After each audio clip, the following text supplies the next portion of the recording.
Asibingelele Mbolani KZN TV sikwamukela uhlelo lethu namhlanje lwengqikithi la sithi khona sukaphi lento la suka sihleli khona nezihloko ezithize sithi ukuyihlaziya kabanzi sibona ukuthi ayikho indlela ongasizakala ngayo kanti namhlanje sibuye nesihloko esibaleke kakhulu sikhuluma nje indaba yokufunda yazi ukuthi umfundisi mayethinta lesi sihloko ngajabula ngenxa yokuthi ngihlezi ngikhala ngalento yokuthi abazalwane abafuni ukufunda iBhayibheli bafuna ukufundelwa iBhayibheli bafuna ukuchazelwa ngeBhayibheli bona nje ngeke bekuthiwa bahlangene nje babili bazofunda iBhayibheli into eyenza lokho ngikhale ngayo ngoba zonke ezinye izinkolo ezifikayo la zisitshela ngeBhayibheli lele singalifunda 0357898855 nokuthola em@1kzntv.co.za kanti Mbolani KZN TV kunjalo ke namhlanje sikhuluma ngayo indaba yokubaleka nje kokufunda yeka nje ukufunda iBhayibheli nokubaleka nje kwesikole because I think kufanele kuqale lapho ngoba ngibona ngathi nokufunda nje some sort of a discipline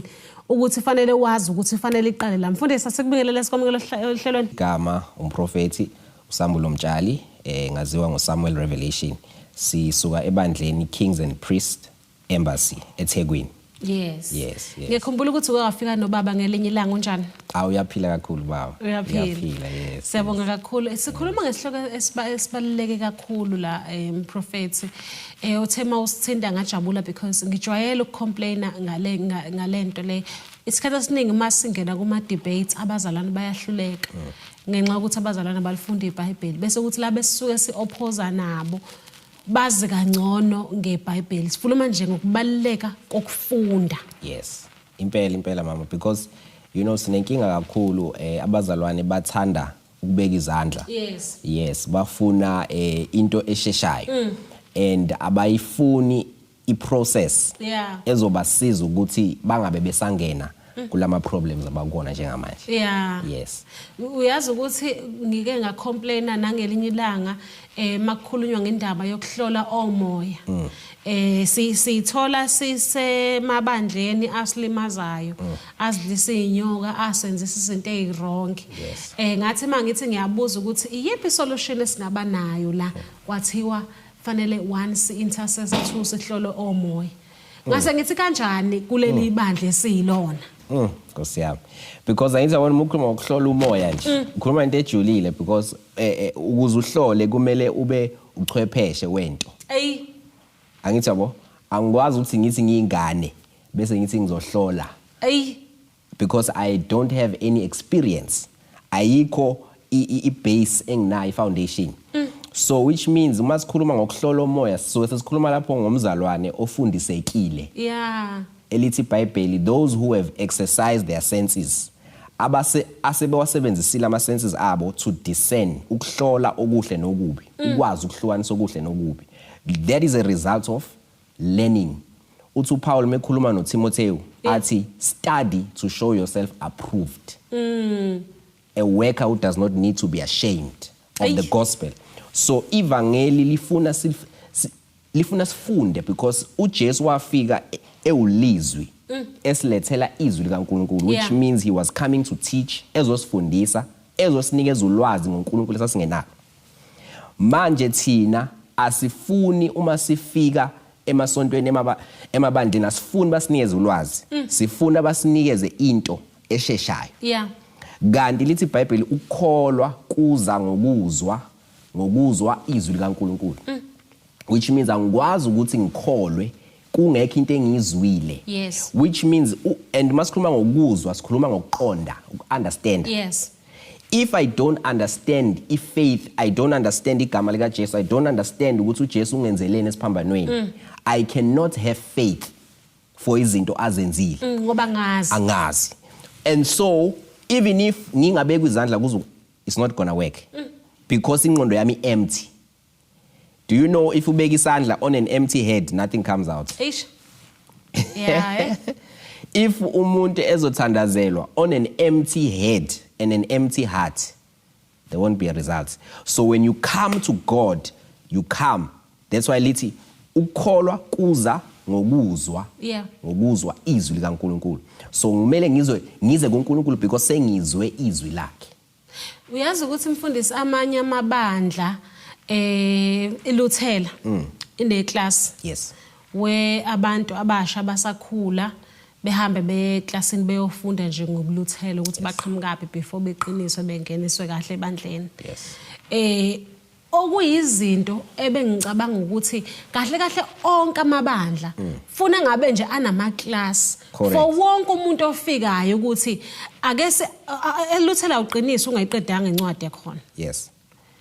Nathi ake sihlale phansi neBhayibheli ke silifunde singalindi umfundisi abuye eBible College before ezosifundisa ngeBhayibheli. 100%. Do you see nje thina we had something esasibiza ukuthi foundation class. I-foundation class was a course eyenziwa wonke umuntu ophendukile. La ufundiswa khona ukuthi njengoba usindisiwe kusho ukuthini. Kusho ukuthini uphila kanjani, how do you receive, how do you live out lempilo osuyiqalile. Ebese emva kwalokho kube namanye ama classes siwabiza ngama sonship classes. Ama class obudodana. Oh yeah. So but now what we do now we call it iskole saba prophecy and school of signs and wonders. Lapho suke sesibafundisa umuntu usuke eseqedile foundation. Sesikufundisa manje lento yasho uJesu wathi bonke abakholwa egameni lami lezi ibonakaliso ziyakubalandela. Yeah. Bayokhipha amademoni ngegama lami, bayothandaza ngelimi, bayolapha abantu abagulayo. So isonship ke leyo suke sekubudoda ke lapho because umsebenzi weinceku kahle umsebenzi wethu thina inceku uqeqesha abazalwane. Yeah. Akukhona ukuthi everyday abazane beze kithi bezofuna ukuthandazelwa. Cha. Lithi iBhayibheli uNkulunkulu wabapha abanye baba abaprofeti abapostoli abafundisi ngenhloso yokukhulisa ibandla ukuze sonke silungele umsebenzi weministry for the work of ministry so that everyone not just pastors but everyone can be prepared, equipped for the work of ministry. Okusho ukuthi uJesu ulindele ukuthi wonke umuntu owamukela igama lakhe owamukela insindiso aphume. Yeah. Enze the same work, the same gospel. Angithi yabo? Yeah. Ayithole kuphi ebandleni. Uzoyenza kanjani ungafuni sikufundisa? Amanye ababandla are serious about lento le. Yeah. Le yokufunda. Yes. Ebandleni likaNkulunkulu. Ngizothina angifuni ukuthi amaKristu kuphela because namanye ababandla ngamaKristu ayafunda. Yes.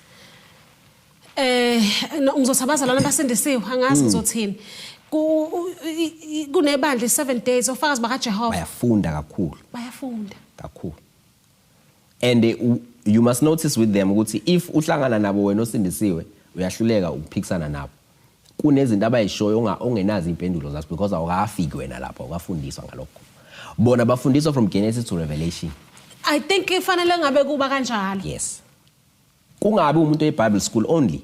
So angithi yabona nje thina enye into ekade ngifuna ukuyiphawula is this one ukuthi abantu abathandi umfundisi ofundisayo. Bathi uyabanda. Angithi yabo? Yeah. Uyabanda wena, you are not screaming, you are not shouting. Someone like me. Uma ngikhuluma nje basikhuluma nje. Because I am a teacher of the word, I am a prophet. Yeah. I do not mhlawumbe uma ngimemezile angivangeli exactly. So uma ngimemezile it's because you know mhlawumbe kunaleyo nto ekhona ngalesikhathi but otherwise siyakhuluma nje kanje. So umuntu wazi ukuthi no esontweni ngizele ukuthi sigcume. Angithi yabo? Yeah. Kuyashisa ke lapho.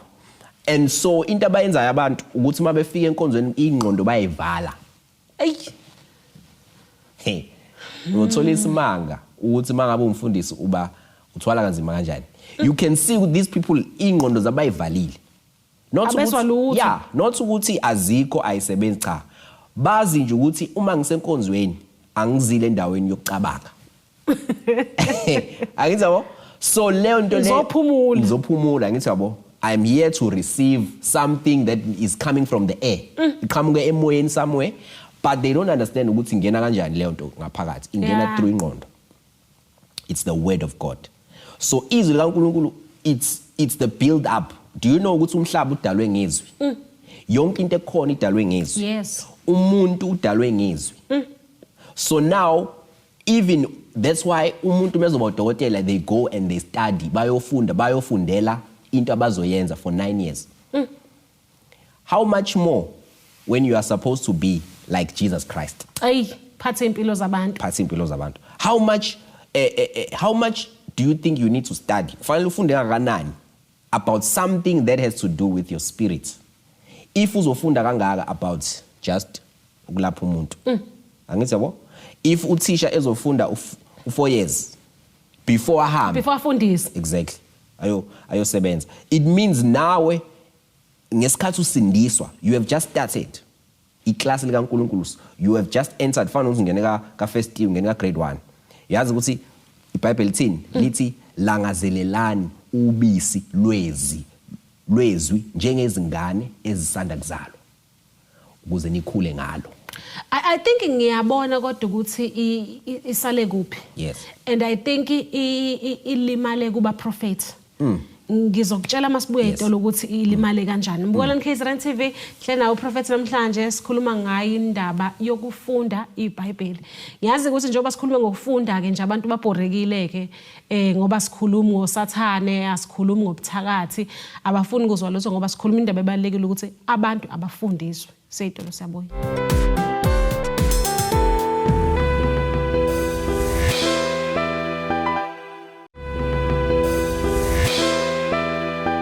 Asiphinda sikwamukele mbukela nKZN TV sabukela uhlelo lenqikisi hle nayo umprofeti namhlanje sikhuluma yona indaba yokuthi yini yenza ibandla lingafuni ukufunda kangaka.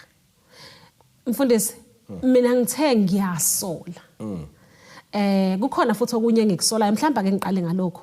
Ngiyasola ukuthi abaprofeti lento yokuthi bekwazi ukulanda indaba kuNkulunkulu besizwele kuNkulunkulu yibona basenze sanje. Sangafuna ukufunda because vele umprofeti ukhona uzosho ukuthi uNkulunkulu uthini. Yes. Angazi, I may be wrong mhlawumbe. No, you are 100% right. You know, ngiyengizwa abantu abaningi besho ukuthi izinto eziningi ezikhona njengamanje ebandleni zidalwe abaprofeti. Isizathu salokho is because umprofeti uletha imanifestation lokho esikubizwa ukuthi isibonakaliso sikaNkulunkulu. uNkulunkulu umenza abonakale phakathi kwabantu. Okay. So now ngenxa yesiphiwo sakhe kuyenza ukuthi abantu bese benamathela kuye bevala ingqondo lento kade ngisho ukuthi njoba ngisho ukuthi uma umfundisi uyayibona lento ukuthi ngesikhathi ushumayela abantu ingqondo zabo bayivalile. Balindele nje ukuthi sicela imiracle, sicela iprofesi. Asifuni ukufunda sizele lokho la. Yeah. So which means so ngiyavumelana nawe ekutheni iphiwo and lento ishilo right because iBhayibheli lithi thina i5-fold abefundisi abaprofeti abavangeli abapostoli umsebenzi wethu ukufundisa abantu. Yeah. Which means sigejile ngokuthi singabefundisa abantu kodwa sibenze bazo dependa kithi. Angithi yabo? Yeah. Kuyisono lokho ukuthi mina ngiyumzali wakho enkosini ngikwenze uncike kimi ngingakufundisi ukuthi how do you stand on your own. Angithi yabo as a pastor it's a temptation kubefundisi ukuthi abantu bazo dependa kuye. As a result ababafundisi ababaqeqeshi. Yeah. Bambala abafundisi abaqeqesha abantu. Kangangokuthi njengoba ngisho ukuthi thina sifundisa even abantu ukuthi igift of prophecy isebenza kanjani. Ungeyena umprofeti because lithi iBhayibheli bonke abantu abalangazelele ukuprofeta. Yes. Because bamukele umoya ongcwele. So which means kufanele bafundiswe ngokuprofeta. Ngingasho ukuthi mina njengoba ngumprofeti mina ngedwa prophethayo la endlini akekho umuntu ozuNkulunkulu la endlini. uNkulunkulu ukhuluma nami kuphela. Yeah. So sikwenzile lokho singabefundisi because uma abantu bedependa kithi which means sizoba busy sizoba nomsebenzi. Yeah, bazohlala. Yes. But what you don't realize ukuthi ngesikhathi ungabaqeqesha abantu bakhe abakhuli. You are having ingane engakhuli. Cela ukufakazela lapho mfundisi. Yes. Mina nginoma wami, uma wami uyathanda kuma prophet. So uthi esontweni kuhlala isikhathi eside. Angomhambisa mase kuzoqala isibopho. Mase kuyisikhathi selokuthiwa ke yes. Mase kuzoqala uprofetha ke angomhambisa ke. Ngalesikhathi kufundiswa kwenziwa zonke lezi akana interest kuyo yonke le nto leyo. If isonto lizophuma ngo5 kuzoqala uprofetha ngo3 kahle kahle isikhathi afuna ukuya ngaso yena u3. Exactly. Injalo nje. All of us were facing the same problem in our churches.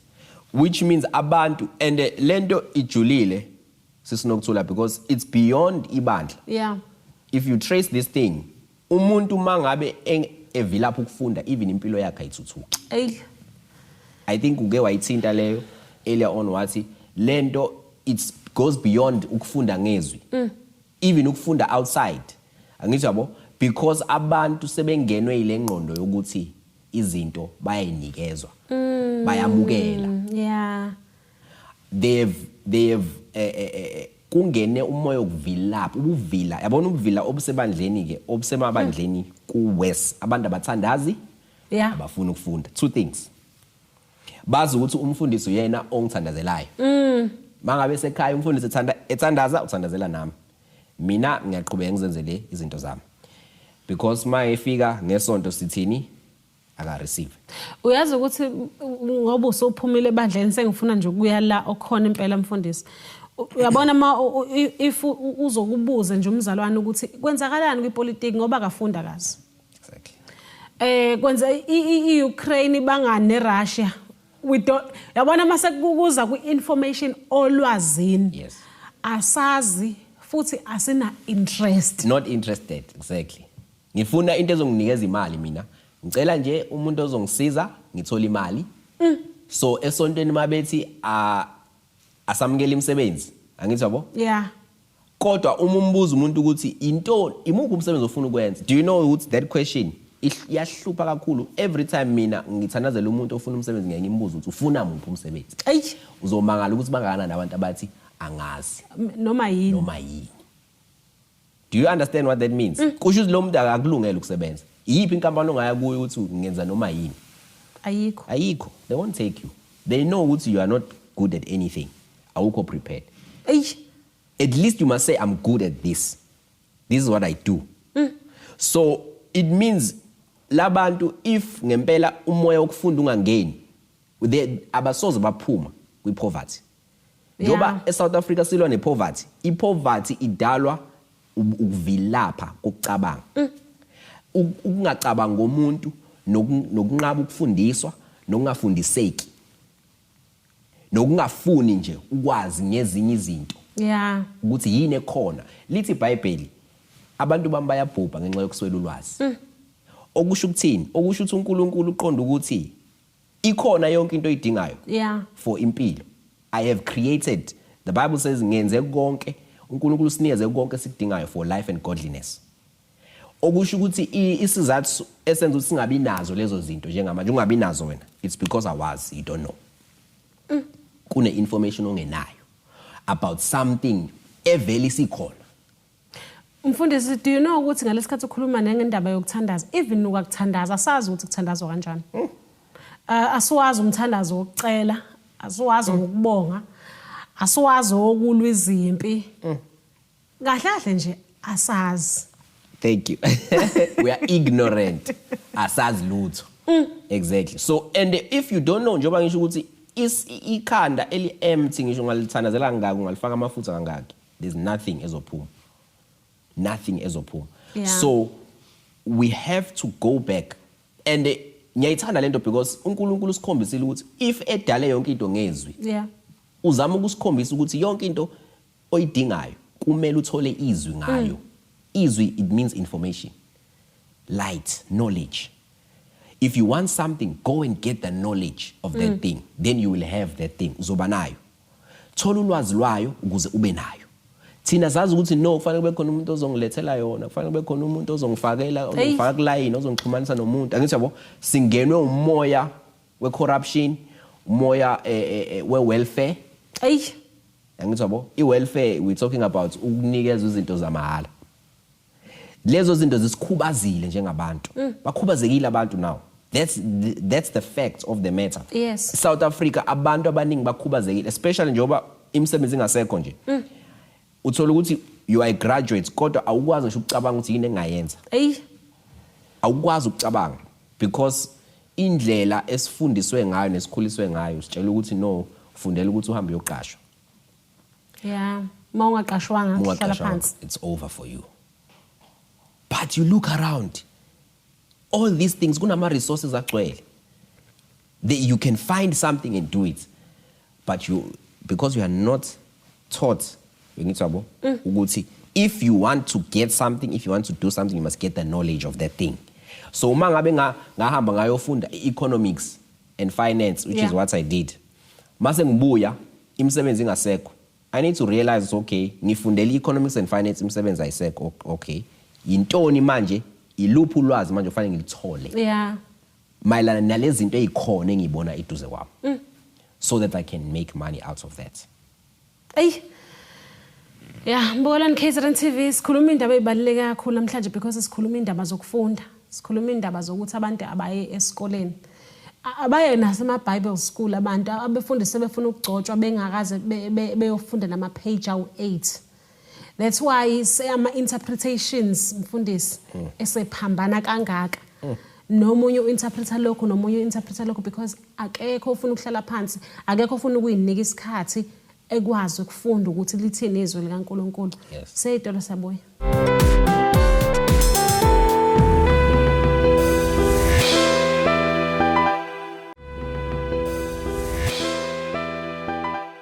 Asiphinde sikwamukele Mbolani KZN TV sabukela uhlelo lengqikithi. Sikhuluma yona indaba yabazalwane nokuthi yini efanele siyenze bakithi ebandleni ukuze sibe nesikhathi sama Bible studies. Yazi ngiyakhumbula ukuthi mase neinkonzo zabantu abasha ayikho into eyayibhora njenge Bible study. Yes. Kwakuba mnandi makuthiwa siyocula, siyonikela, but make kwathiwa nje Bible study 4 hours. 4 hours. Kuzobe kwenziwani ngo 4 hours? Sure. Ngendlela esilimele ngayo ezintweni okuyizona ekufanele equiphe ziphinde zisize because iBhayibheli lokuthi sivule ngisho umqondo. Yazi ngeke ngafunda nokuthi even ibusiness uyakwazi uqala ibusiness iBhayibheli likufundisa. Likufundisa ukuthi imali iphathwa kanjani, likufundisa ukuthi wena uyiphatha kanjani. But because asinaso isikhathi sokufunda, we are here today. Yes. Njengamanje izwe lonke alinazo impendulo for ama challenges. You look even upresident, you can see this person is so powerful, blessed, unama business unemali, but they don't have the answers. And it's not that akanazo impendulo, it's because we have people, njengoba kadusho, our people are not ready to learn. Kuze kube namhlanje. Ever since kwafika inkululeko South Africa, you know, you can see ukuthi we are struggling because it's like we did not learn how to. Njengoba usho ukuthi if you read the Bible, you will find out ukuthi abantwana baIsrael babe iziqili. Baphuma eGibhithe. uNkulunkulu wabafundisa ukuyimela. Babe yizwe eliyimele. And indlela yabo was very difficult. Yeah. Ukubaleka ukufunda iBhayibheli. Ukushilo lokwathi kunempendulo la about izinto za yonke into oyidingayo in life. Ama business principles ala ezwini. Yes. Ama investment principles ala ezwini. I-discipline, umshado, ama relationships. Angithi yabo? Yeah. Even i spirit of excellence umuntu uyasithola la ezwini. Ayi. Ufunde ngabo Daniel, ufunde ngabo Joseph, ufunde ngabantu ababethathiwe benziwa baba izigqila kodwa ba excel, baba excellent. Angithi yabo? They never had excuses. Daniel never had an excuse. Or Daniel, they were slaves. Lithi iBhayibheli baphenduka baba wo number 1 emaklasini abo. Hey. Daniel nabangani bakhe about 3. Shadrach, Meshach and Abednego. Abantu bayazazi lezo istory kodwa they don't know the parts eshoyo ukuthi they had a spirit of excellence. Kanga ukuthi baze bathina sizukudla lenyama edliwa ilezi ezinyi ilaba abanye abafundi thina sizodla imfino because sizigqila la. Asifuni ukuthi sinethezeke bese siyakhohlwa ukuthi sizigqila la. So bathi thina sicela nisineze imfino yodwa. And lithi iBhayibheli but they were excellent, babe ba number 1 in their classes. Daniel was the best, the wisest amongst the wise men of Babylon. Eyisigqila. I'm trying to show you ukuthi asinawo ama excuses at all. Sinama resources onke. We have everything. So iBhayibheli will teach you ukuthi even if usigqila you can be excellent. Even if you are a master you can be excellent. Even if awukwazi ukuphatha uyaqala ukuphatha. You can learn. There are principles in the word of God. But you see, if people are not interested, for example, in my church we used to have a Bible study, besibiza nge-Bible study whereby sithi kuswele eqaleni konyaka kuze kuphela unyaka sifuna ukuliqeda lonke iBhayibheli. So sibe nohlelo whereby siyasho ukuthi ukuze siliqede iBhayibheli fanele usuku nosuku ufunda ama chapters amangaka so kube ne list uduthika ukuthi namhlanje ngifundile ngitshela ukuthi saliqede iBhayibheli kodwa akuyithi sonke safika egcineni mhlambe sase siba u3 or siba u2 abanye bewa nje endleleni why because asikafike ekuphile kukhona safunda nje ngazi ukuthi ibhalweni la ngingatshelwa kuphela on the pulpit and we were not able to all finish it. Why? Because omunye is busy with work, omunye is busy with something, omunye is just lazy. Angithi yabo. All these things, but ibuyela back to into esike sakhuluma ngayo ukuthi even if ngifundile asikho isikhathi okumele kuthiwe angifundi lutho ngaso. Yes. Because I can always learn something new. Angithi yabo. Yes. So kumele ngisho ngabe ngithi ngigraduate but kumele ungibuze ukuthi yini engifunde this year because ngagrade 2015 u2025 my 10 years ago what have you been learning Nkosiyami kulo 10 years fine ke awuyanga ko register it's okay information igcwele manje do you know ukuthi ungafunda izinto ezingakanani ku YouTube uthi how to this ikhona how to learn this how to do this yonke into ikhona but because asinawo umoya a spirit of learning yazi ukuthi mfundisi ngifuna ukubuyela kulokho kade ukuthintile because I think ukuthi kuthinta kakhulu impilo yethu and mhlawumbe futhi singasinda ukhuluma indaba ebalekile wathi even umshado ula ukuthi uphathwa kanjani yes wazi wathi utholwa kanjani but because asfundi owesilisa akawazi ama duties akhe because akaze wafunde owesifazana akawazi ama duties akhe because akaze wafunde sezwa nje kuthiwa 50-50 sathi phambili forward we go asazi nalo 50 ukuthi wawucazwe kanjani the reason behind u50-50 asazi now lento is messing up families lama families akhipha lezi insizwa lezi esithi zisebandleni engafuni ukufunda iBhayibheli because zisuka emakhayeni vele angafundi mina ngendlela engiyivila ngayo ukufunda ingane zami ngiyifundeli mina incwadi lezi zokuthi seziyalala ebusuku as a result ingane zami ayifundi so vele njengoba ngikhulisa kanjalo kunzima ukuthi ngilindele ukuthi zofunda amaBhayibheli ezothanda ukufunda zibe zingafundi ngisho ama stories ukuthi sekuyalalwa ebusuku so kuqala lapho kithina njengabazali ukungenzi kahle kugcine umphakathi because ingane zethu zizoba umphakathi kusasa ugcina usuka nje yes exactly abamhlophe sezwa ngabo ukuthi kufundwa incwadi zokulala ebusuku nani thina sasingakwenzi lokho well ke kwakukhona izingane kwaneke ogogo besixoxela ke njengamanje ayisekho ke nalezo izingane kwana 100%. So uyabona ukuthi ingqondo yethu kahle is so used sijwayele ukuthi ingqondo zethu zibe blank. Yeah. Uke wayisho lento wathi asazi. We don't know. And we are so comfortable with not knowing. Yes. You know, ikhona lento yokuthi njengoba usho ukuthi vele ukhule ekhaya kungafundwa.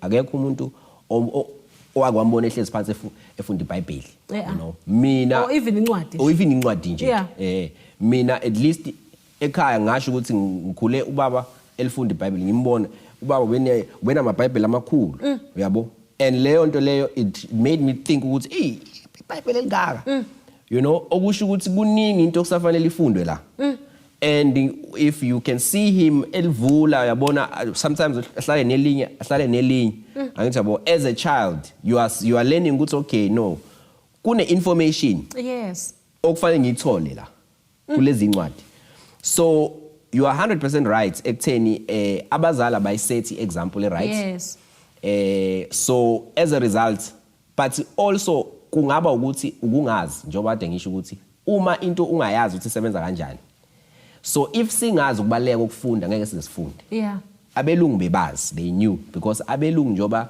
bebusizwe nje bebe beyincusana it's because of information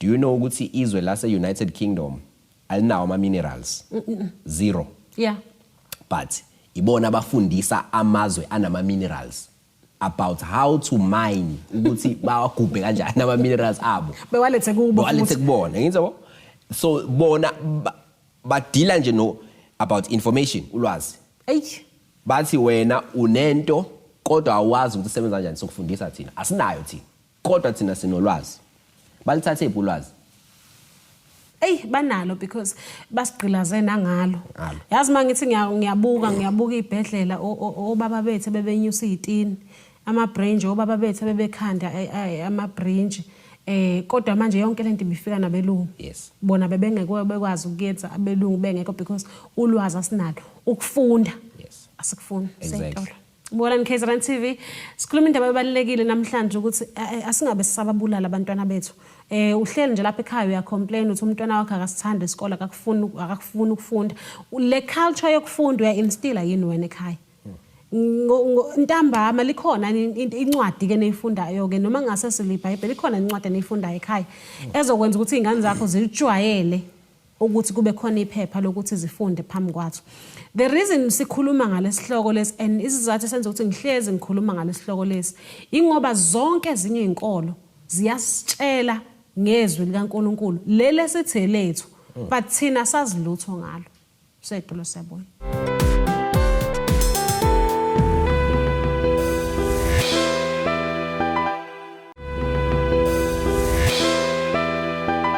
Asiphethe sikwamukela Mbonani KZN TV sikhuluma isihloko esibalekile namhlanje sikhuluma ngokufunda ukubaleka kokufunda noma ngabe uyevarsity noma ngabe uyapi but sikhuluma kakhulu egameni labazalwane ukuthi bazalwana ake senze kangcono kulezi zinto zokufunda sihlaselwe usathane we don't know ukuthi mapha amavesi kufanele siyocinga ukuze silekelele ukuthi silwe nalezo zimpi sihlaselwa izifo we don't know ukuthi mapha amavesi kufanele siwavule kwesinye isikhathi ngisho ucela umzalwane ukuthi hayi siyokhuleka endaweni ethize umzalwane awusherelizwe uzothi prepared I'm not prepared prepared because into eyenza ukuthi engaprepared is because asifundi ngike ngayiphawula lena mfundisi ekuqaleni ukuthi amanye amabandla afunda ngalolu hlobo lokuthi mayezo singqongqozele efuna ukusifundisa siyavala iminyango indlela esingafuni ngayo ukufunda Yes.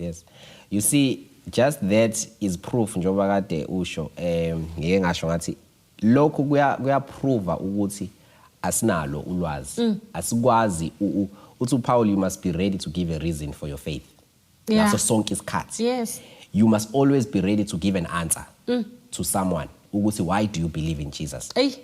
So if mina kunabantu engingayimisela ukukhuluma nabo because ngiyazi ukuthi baphikisana nalento mina engikholelwa kuyona it means it's because anginalo ulwazi olwanele lokuyimela inkolo yami so lokho kwenza ukuthi thina abantu abasindisiwe isikhathi esiningi sibukeleke phansi njengoba usho ukuthi kukhona amanye amabandla mhlawumbe angakholelwa insindisweni but iBhayibheli balifunda from Genesis to Revelation uma befika kuwe bekubuza ngencwadi ka Revelation uvele uvala indlebe angizwabo which means wena kahle ufana nengane encane engafuni ukukhula ubambelele into eyashiwo umfundisi wakho ngalolu yasuku uphenduka emva kwalokho uphindanga wabe usufunda wakhula nawe waqonda wa-understand ukuthi kungani umfundisi akwazi ukuma lapha esho lezi zinto ayisho wena ube ingane ekhubazekile engakhulanga Mfundisi sifanele kube khona indlela yokuthi siyilungise kodwa lento le whether siyilungisa njengebandla noma siyilungisa emakhaya la siphuma khona angazi because ama Bible studies siwahlulile ukuthi iyiphi indlela esingenza ngayo mina nginayo impendulo yaleyo nto abefundisi uma umfundisi full time kufanele focus ekufundiseni abazalwane umfundisi angabi umuntu oshumayela ngesonto kuphela ebese evikini lonke akukho akwenzayo ukufundisa abantu izwi because indaba iqala ngathi futhi njengabefundisi ngizoyikhuluma leyo abefundisi abaningi abathanda ukufunda abefundisi bashumayela ngobizo noma ngithi ngegift angithi yabo ugcobo abathi ugcobo yes ugcobo yazi ukuthi ugcobo alisebenzi ngaphandle kwezwi uyazi ukuthi ugcobo lumultiplyiswa yizwi kunencwadi elithi incwadi kaPetro athi let grace be multiplied to you according to the knowledge of our Lord Jesus Christ. Let grace be multiplied. In other words, umusa lokho sithi grace. Yes. Lokho abanye abathi amandla kaNkulunkulu yabo. There is more grace because there is more signs and wonders. It's a result of knowledge. The more you know, the more the anointing isebenza. Yeah. Because the anointing ifana nethuluzi osukulinikezwe uNkulunkulu. Mawazi ukuthi leli thuluzi liyalapha kuphela, awazi ukuthi liyamvusa nomuntu ofile. Awusoze wamvusa umuntu ofile because ulwazi lwakho lu one dimensional. Up until ufunde ukuthi how le nduku engiyiphethe njengoMose iphenduka ibe inyoka iphinde futhi iyenza amanzi abe yigazi iphinde iletha amaselesele iphinde futhi ivula imfula iyenza yonke into. How bengazi. So uNkulunkulu was training Moses.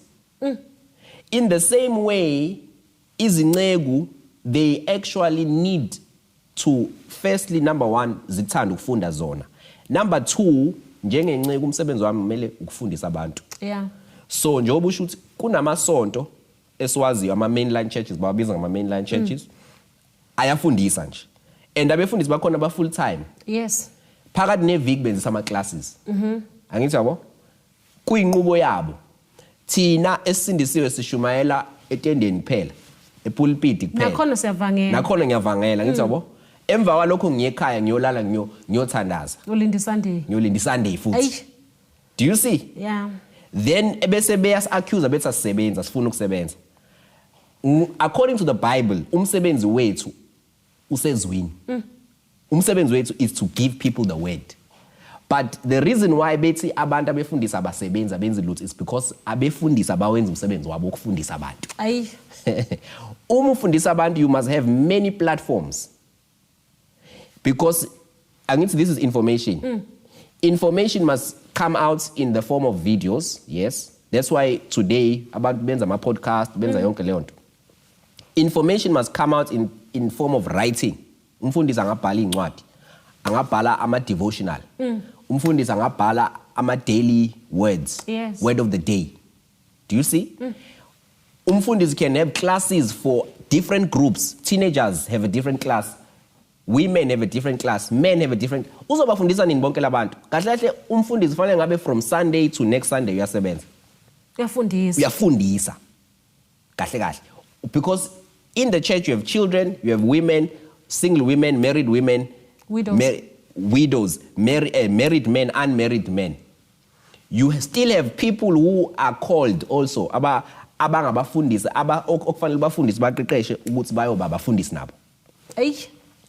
Your work is like this. The reason why better abantu abefundisa abasebenzi is because we are not doing our job. Yeah, mfundisi, and I agree nalento oyishoyo ukuthi mhlawumbe abefundisi abakwenza okufanele bekwenza, but I think nathi njengebandla fanele kube khona la sibahlangabeza khona. Nathi fanele sibe willing. Yes.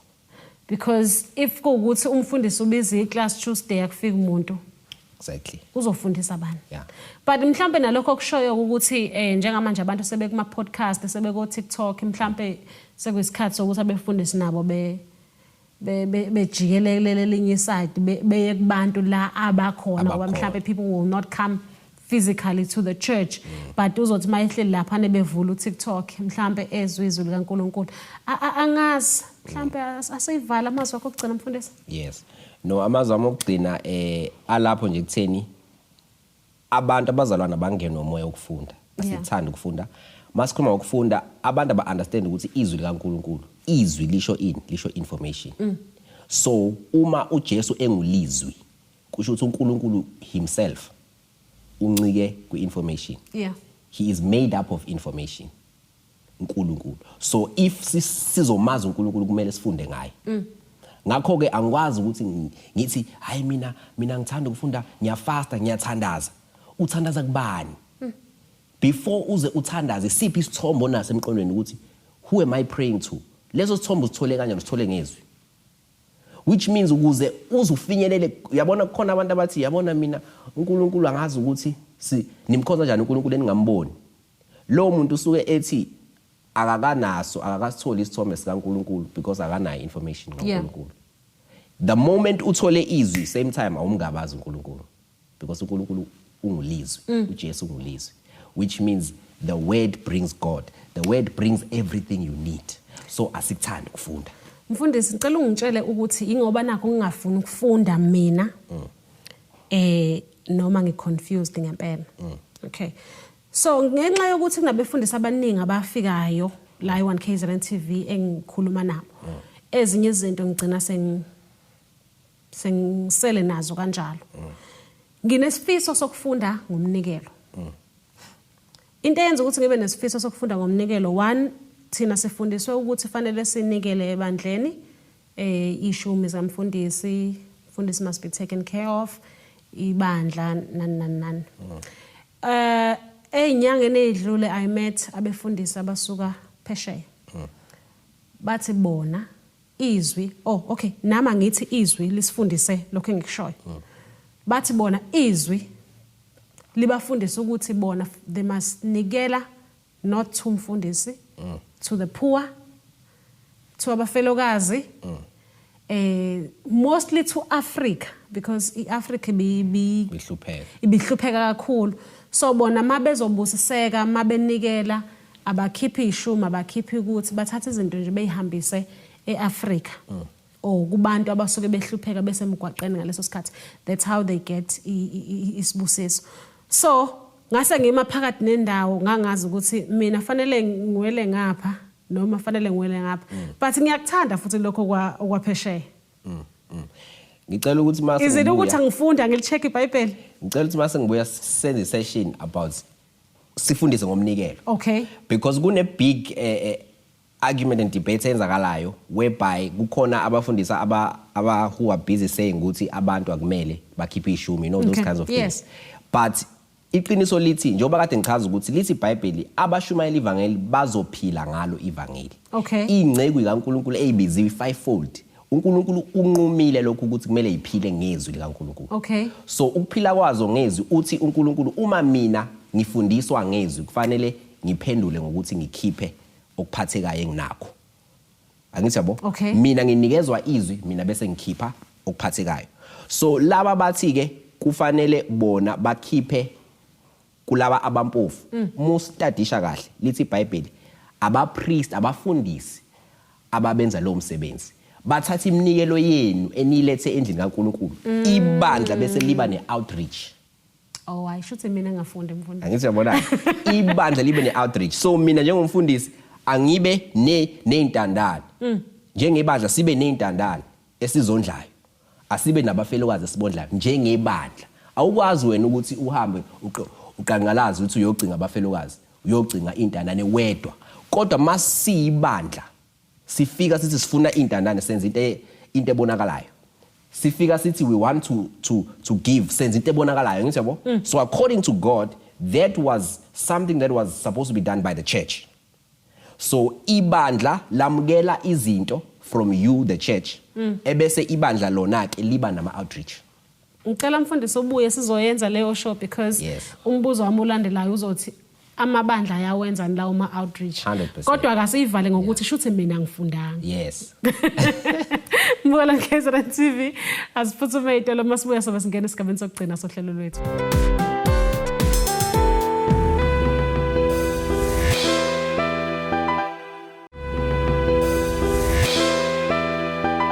Asiphinda sikwamukele Mbolani KZN TV sabukela ihlelo lengqikithi sithi sokuphi lento namhlanje sikhuluma ngesihloko esibalekile, isihloko esithinta indaba zokufunda iBhayibheli esikoleni, incwadi for abantwana ukuze sibajwayeze ukuthi befunde. Mfundisi kodwa ngifuna siyivale ngokuthi nalo ke ibandla alifundiseke. Yes. If abefundisi befunda alifundiseke. Abanye ke babe bekhale ngokuthi asikwazi kumbuza imibuzo umfundisi mayeshumayela, but nebandla analo alikhombisa ukuba abantu abafuna ukufunda ngezwi kaNkulunkulu. Asivale mfundisi. Yes, impela kunjalo. I believe njengoba kade ngisho ukuthi if abefundisi bezoba nalo lolo thando lokufundisa bakubone nokubaleka ukufundiswa kwabantu. kuzokwenzeka ukuthi nabantu bese beyaza beze beshintshe, you know, by catch that spirit of learning. Because do you know, as a pastor, wena o impatha abantu. Yes. Abantu bathanda lento wena obanikeza yona. Yeah. Yes. So that's why mina in my ministry siyafunda nje. Kuzoba nzima ukuthi uhlale in our ministry mawukuthanda ukufunda. Hey. Angithi yabo? Singaphuma ekseni. Uyabona ke uzoshesha ubaleke because uzobhoreka, you're going to say you know it's boring. Yes. But what you will discover is that people are growing, people are maturing, people are, you know, siyashadisa, you know, all those things. And for a small church, it's surprising. Kodwa it's because abantu bayafundiswa and they are maturing, and umuntu mefundiswa impilo yakhe iyaqhubeka. Kuba khona iprogress. Asibonge mfundisi ngesikhathi sakho nokuthi usivakashele endlini zomsakazo. Ngibonge kakhulu. Thank you for having me. And nokuthi sisikhulume lesihloko sokufunda nje. Because enye yezinto ebengikhala ngazo kakhulu ukuthi why amanye amabandla azi kangaka ngathi. Hayi amabandla ezinamaKristu but amanye ama religions why azi kangaka ngenkolo yobuKristu thina singazi lutho ngathi. Thank you so much for your time. Thank you so much for having me. Mhlawumbe singanithola kuphi mfundisi, nifundisa kuphi? Yes. TikTok, WhatsApp ni kuphi nendawo? Yes.